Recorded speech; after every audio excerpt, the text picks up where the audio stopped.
কি খবর জুনায়েদ ভাই? একা একা বই রইছেন? ও আলহামদুলিল্লাহ ভাই, বৈশা রয়েছি তো। এই যে বিকালবেলা যে আবহাওয়াটা অনেক ভালো লাগে। এখন ঘুম থেকে উঠে আসলাম, আইসা এখানে বিকালবেলার যে স্নিগ্ধ বাতাস উপভোগ করতেছি।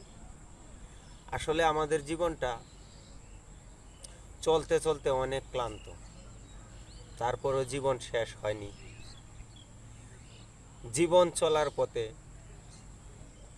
অনেক শ্রম আর অনেক ক্লান্তি নিয়ে আমাদেরকে পথ চলতে হয়। আসলে পুরুষ মানুষ অনেক পরিশ্রমী হয়। সব পুরুষ হয় না।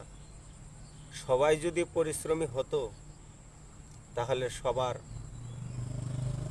সবাই আজকে প্রতিষ্ঠিত থাকত।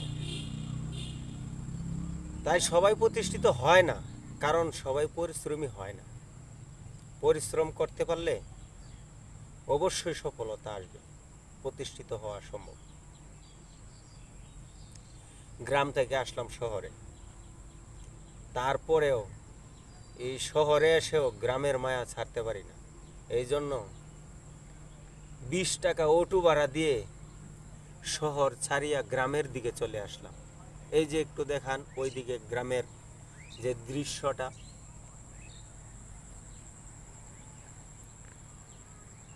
এই গ্রামের দৃশ্যটা অনেক ভালো লাগে। এই জন্য চলে আসলাম বিকালবেলা। জানি অনেক অনেক মানুষে ঘুরতে আসছে বিকালবেলা, অনেকের বাসা কাছে, কিন্তু আমার বাসা অনেক দূর। অটো দিয়ে আসছি একটু বিকালবেলার আবহাওয়াটা অনুভব করার জন্য, উপভোগ করার জন্য। তাই আমরা যখন যে অবস্থায় থাকি না কেন, সব সময় চেষ্টা করব প্রকৃতির ছোঁয়া নিতে। প্রকৃতি আমাদেরকে ভালোবাসা দেয়, কষ্ট দেয় না। আর বর্তমান যুগে কিছু কিছু মানুষ আমাদেরকে কষ্ট দেয়, কিন্তু প্রকৃতি আমাদের সাথে বেইমানি করে।